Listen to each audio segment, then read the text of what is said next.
Bonjour, c'est Dominique. Alors aujourd'hui, je voudrais partager avec vous un projet, une commande spéciale que j'ai eue. J'ai une dame qui avait acheté une boîte que j'ai recouvert avec les petits cahiers, les petits livres journal avec les cahiers à l'intérieur. Et puis sa compagne de travail en voulait un pour sa fille, alors sa fille de 13 ans. Alors, elle me disait qu'elle aimait le turquoise, elle aime les chevaux, mais bon, j'avais pas rien pour les chevaux, mais elle a dit qu'avec le panache ici et les fleurs, ça convenait très bien. Et puis, elle aime les plumes, et puis bon, et puis les cartes qu'il y a à l'intérieur de la collection. Je lui ai fait une vidéo, je lui ai envoyé tous les papiers. Alors, je choisis les papiers qu'elle préfère, et puis elle a préféré les cartes ici en bas. Alors, j'en ai quand même ajouté, je crois que j'ai seulement celle-ci que je n'ai pas utilisée. Alors, voilà, je vais vous montrer ce que j'ai fait. Alors, c'est la boîte. La boîte, une boîte que j'achète à mon magasin de l'art et puis que je recouvre de papier de collection. Alors, si vous voulez savoir la technique, il y a un tutoriel juste avant. Si vous voulez, vous pouvez écrire dans un commentaire et puis je pourrais vous indiquer quelle vidéo qui est le tutoriel comment faire la boîte. Alors, elle aimait cette carte ici, alors je l'ai mis sur le dessus. Elle aimait beaucoup les panaches, alors je l'ai mis sur la boîte, sur le dessus de la boîte. Elle aimait les fleurs, je l'ai mis ici. Et vous allez voir à l'intérieur, on retrouve les plumes et encore le panache. Alors ici, ce que j'ai fait, c'est que j'ai pris une des petites cartes ici. J'ai mis dessous un morceau de carton de poids moyen. Et aussi, j'ai couvert un carton de poids moyen de papier. Et puis, je les ai collés ensemble. Et puis, j'ai mis un peu de coton fromage teint au café. Et un assortiment de fleurs et de petits brillants qui vont avec la collection. Ici, j'ai utilisé les petites fleurs, les blanches et les naturelles. C'est la première fois que j'utilise les deux ensemble sur un même projet. C'est que dans cette collection, il y a beaucoup de blanc et il y a aussi beaucoup de naturel. Alors, vous voyez ici, il y a le bois. Ici, il y a les feuilles. Alors, c'est pour ça aussi que j'ai fait avec le jute et les petites fleurs. Là, vous voyez le blanc et le naturel mélangés. Ici, un petit doily et voilà. Alors, à l'intérieur de la boîte, ici, j'ai pris une des cartes que j'ai couvert avec un carton dessous pour faire une dimension. Et je vais vous montrer la boîte avant de montrer le livre. Alors, la boîte, comme j'avais déjà expliqué, pour ceux qui n'ont pas déjà vu, alors c'est une boîte que je recouvre de papier et il y a une technique spéciale pour bien couvrir les coins ici. Alors, plus ça va, plus que ma technique est raffinée. Je suis bien contente. Et ce que je fais, c'est que j'utilise du carton de poids moyen, comme je fais les couverts des livres.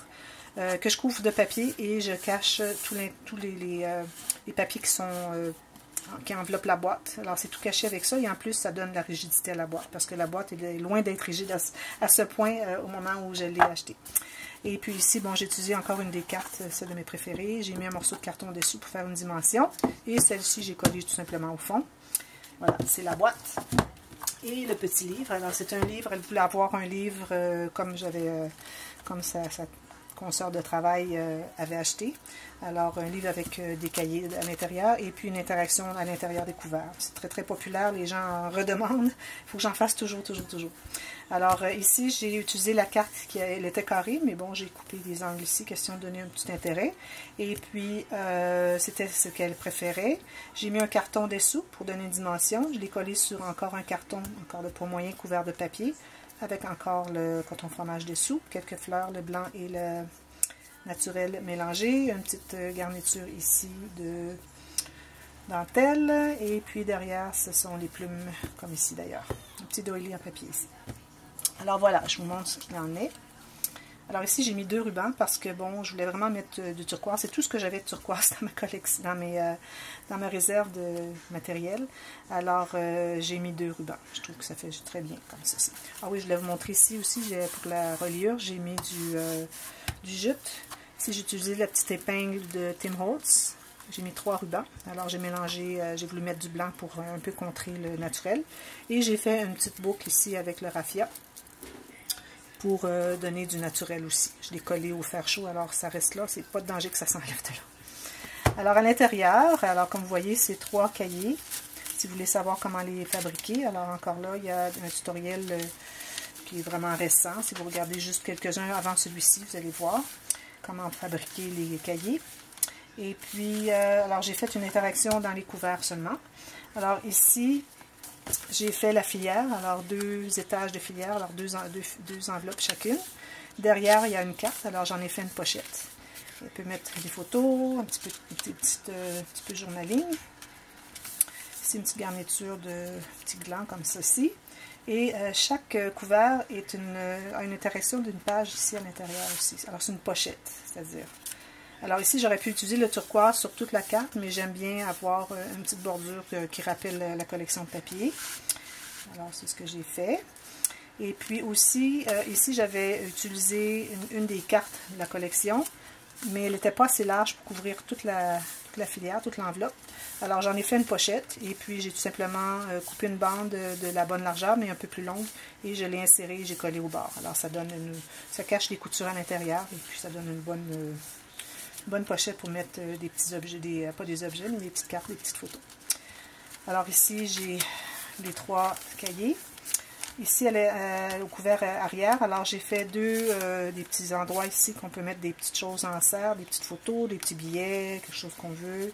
Ici, bon, j'avais un bout de carton qui était cette grandeur-là. La carte, je l'ai coupée parce qu'il y avait ceci à côté. Alors, j'ai coupé ça, puis il me restait un espace. J'ai dit, bon, je vais mettre un petit...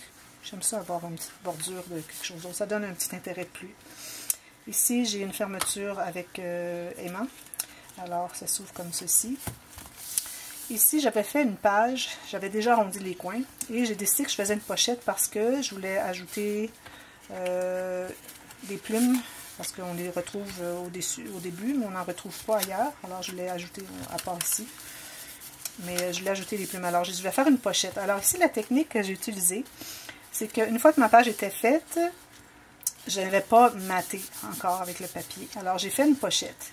Ici, quand on arrondit les coins, ou bien on fait juste une bande, qu'on peut mettre des choses qu'on a accès par les deux côtés, ou bien on fait une pochette et on la colle ici, mais il faut vraiment la faire passer le coin arrondi, qu'on commence ici.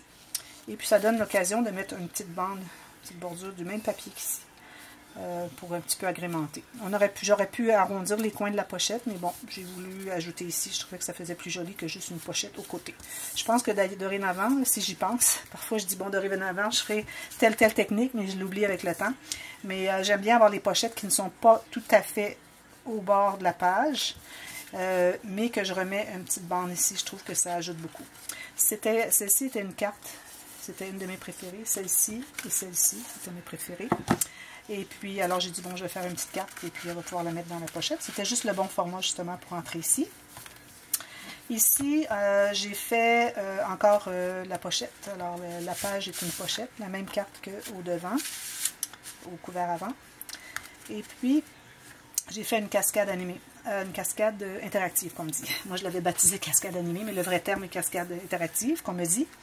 Alors, je voudrais vous donner un petit truc. Si vous voulez faire des cascades, c'est sûr, bon, j'ai déjà fait un tutoriel là-dessus, mais je voudrais juste préciser que quand vous faites la cascade interactive, la bande tirette ici, vous devez utiliser un carton qui est pas trop, comme vous voyez, il n'est pas trop épais. Il se tient bien, on couvre d'un papier, surtout si vous avez un papier de carton assez épais, celui de la collection avec les papiers imprimés, ça donne plus de rigidité, mais c'est pas nécessaire d'avoir plus que ça. Alors, ce qui arrive, c'est que vous devez avoir cette épaisseur de carton qui n'est pas trop épaisse, parce que les plis que vous allez faire pour les cartes, pour qu'elles flippent, doit être un bon pli qui va en profondeur, je veux dire qui est bien plié à plat. Parce que si vous utilisez du carton de poids supérieur, comme j'ai fait pour les cartes ici, alors les cartes ne plieront pas, alors elles vont toutes ouvrir en même temps, à peu près. Alors c'est moins intéressant. Alors je recommande vraiment d'utiliser le papier cartonné normal, pas trop épais, mais un peu plus épais pour celle-ci. Et ici, moi j'avais une collection de papiers, je vais vous montrer, les papiers ne sont pas vraiment une épaisseur extraordinaire, vous voyez, c'est pas du papier, c'est du papier cartonné, mais limite. Alors, ce que j'ai fait, pour être certaine, parce que nos cartes ici doivent être bien rigides, pour qu'elles flippent très bien, alors j'ai utilisé du papier cartonné de poids supérieur, mais j'ai ajouté un petit carré ici avant de mater, du papier cartonné normal, comme celui-ci. Question de donner plus de rigidité, parce que mon papier cartonné d'imprimé, il n'était pas suffisamment épais pour dire que ça va ajouter de la rigidité. Alors, de cette façon-là, j'ai une cascade qui fonctionne très bien. Alors, c'est très important d'utiliser ces produits. Et le papier ici qui est imprimé, je ne le colle pas à toute la bande à l'intérieur, seulement jusqu'à le dernier pli. Parce que sinon, ça ajoute de l'épaisseur et puis ça va faire trop épais ici pour plier. Alors voilà, c'est ce que j'ai fait. Et c'est mon projet. Voilà. Si vous avez aimé, vous pouvez appuyer sur le petit bouton en l'air, le pouce en l'air, c'est-à-dire le petit bouton pouce en l'air. Et si vous n'êtes pas encore abonné à ma chaîne, vous pouvez le faire maintenant. Et n'oubliez pas de cliquer sur la petite cloche, question d'être avisé aussitôt que une nouvelle vidéo apparaît. Alors, il y en a encore beaucoup. Alors, habituellement, la saison d'été, je ne travaille pas le scrapbooking. Cet été, j'en ai fait énormément. Je n'avais pas prévu. Mais là, la saison d'hiver va commencer bientôt, alors au mois de novembre. Au mois d'octobre, ça va être plus tranquille parce que j'ai des sorties. Mais au mois de novembre, je reprends et ce jusqu'au mois d'avril. Alors, soyez assurés de suivre. Et puis, j'aime bien faire tous ces projets et les partager. Question de vous inspirer, de vous donner des idées, de vous donner des techniques. Alors, vous enseigner des techniques pour que vous puissiez faire vos propres albums. Aussi, vous donner des trucs, comment créer vous-même. Et si vous avez des questions, alors, soit sur une technique ou sur une collection, n'importe quelle question que vous avez. Alors, pour les techniques, c'est important que vous écriviez dans le commentaire laquelle technique vous aimeriez avoir. Alors, ou bien je vous réfère à un tutoriel que j'ai déjà fait, ou je vous explique en mots, ou je vous refais une petite vidéo rapide, question de vous expliquer la technique. Alors, ça me fait plaisir de le faire, c'est gratuit, profitez-en. Alors, abonnez-vous, et puis de cette façon, vous allez pouvoir en profiter pleinement. Alors, merci d'avoir regardé, et à la prochaine. Bon scrapbooking, bye bye.